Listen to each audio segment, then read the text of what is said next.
आज हम बात करने वाले हैं दौलत बनाने के एक ऐसे तरीके की जिसके बारे में आज के शोर शराबे वाले दौर में बहुत कम बात होती है।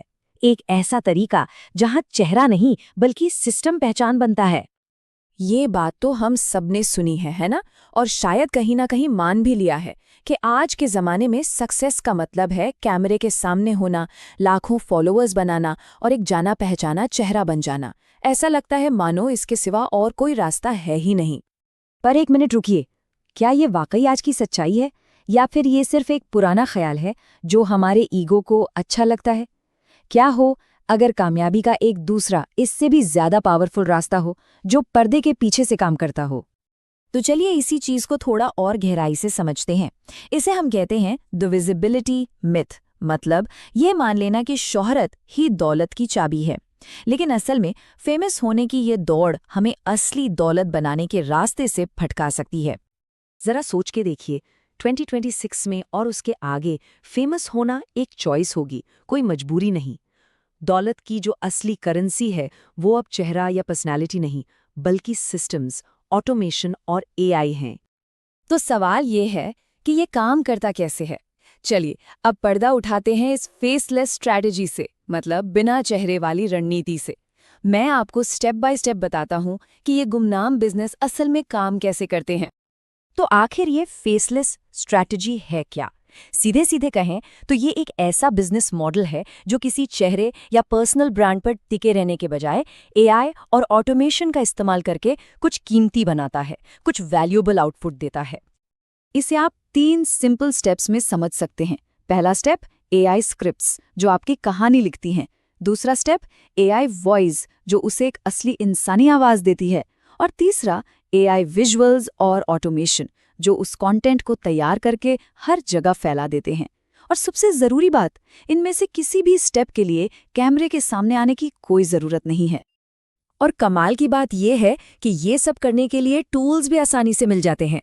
रिसर्च और कहानी के लिए चैट जीपीटी है, एकदम इंसानों जैसी आवाज़ के लिए 11 लैब्स है, और विजुअल से लेकर पूरे काम को ऑटोमेट करने के लिए स्टॉक मीडिया और दूसरे ऑटोमेशन टूल्स मौजूद हैं।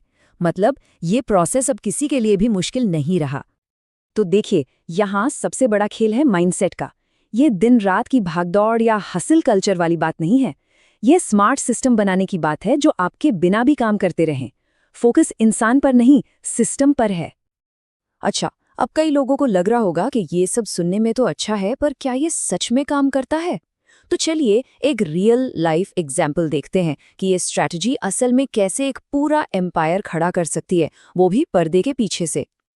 तो सोचिए, इस पूरे साम्राज्य को चलाने के लिए कितने लोग लगते होंगे? 10, 20, 50? नहीं, सिर्फ एक। जी हाँ, सिर्फ एक इंसान। यही तो इस सिस्टम की असली ताकत है। टेक्नोलॉजी की मदद से एक अकेला इंसान वो कर सकता है जिसके लिए पहले पूरी टीम लगती थी। और जरा इस एक इंसान का काम देखिए। कल्पना कीजिए एक ऐसे मीडिया एम्पायर की जो एआई की मदद से रोज 10 अलग-अलग भाषाओं में फाइनेंशियल न्यूज के वीडियो बनाता है और उन्हें यूट्यूब, इंस्टाग्राम जैसे कई प्लेटफॉर्म्स पर खुद ब खुद पब्लिश भी कर देता है। यहाँ पर्सनल ब्रांड पर कोई निर्भरता नहीं है और पूरी की पूरी कंटेंट पाइपलाइन ऑटोमेटेड है। ये किसी एक इंसान की मेहनत का नतीजा नहीं, बल्कि एक शानदार सिस्टम का नतीजा है। तो हमने ये तो देख लिया कि ये कैसे होता है, पर अब बात करते हैं कि ये क्यों इतना पावरफुल है। इस गुमनाम तरीके के दिमागी और फाइनेंशियल फायदे क्या हैं? इसे हम कहते हैं दी ओनर्स एडवांटेज। यहाँ पर 2 तरह की सोच का फर्क बिल्कुल साफ नजर आता है। एक तरफ है क्रिएटर माइंडसेट जो चेहरे से जुड़ा है, ईगो से चलता है और जिसे बेचना लगभग नामुमकिन है।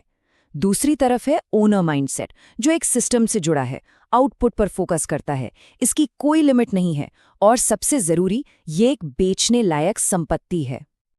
मतलब फंडा बहुत सिंपल है, जब फेम नहीं तो ईगो नहीं, और जब ईगो बीच में नहीं आता तो एक ऐसी स्केलेबल संपत्ति बनती है जिसे कल किसी और को बेचा जा सकता है, बिल्कुल एक कंपनी की तरह। असल में हम एक बिल्कुल नए दौर की शुरुआत देख रहे हैं। एक नई इकोनॉमी का जन्म हो रहा है जिसे हम कहते हैं दी आउटपुट इकोनॉमी। एक ऐसी अर्थव्यवस्था जहां आपके चेहरे से ज्यादा कीमत आपके आउटपुट की है। और इस पूरी चर्चा का जो सार है वो इस एक लाइन में है। दुनिया को एक और नए चेहरे की जरूरत नहीं है। दुनिया को जरूरत है आउटपुट की, काम की, उस वैल्यू की जो आप बना सकते हैं। तो याद रखिए, असली मकसद अटेंशन खींचना नहीं है। असली मकसद है ऐसे सिस्टम्स बनाना जो अपने आप वैल्यू क्रिएट करते रहें, चाहे आप सामने हो या न हो। अपनी एनर्जी अटेंशन पाने में नहीं, सिस्टम बनाने में लगाइए। तो अब सवाल सिर्फ एक है, कौन है जो गुमनाम रहकर परछाई से अपना एम्पायर खड़ा करने के लिए तैयार है?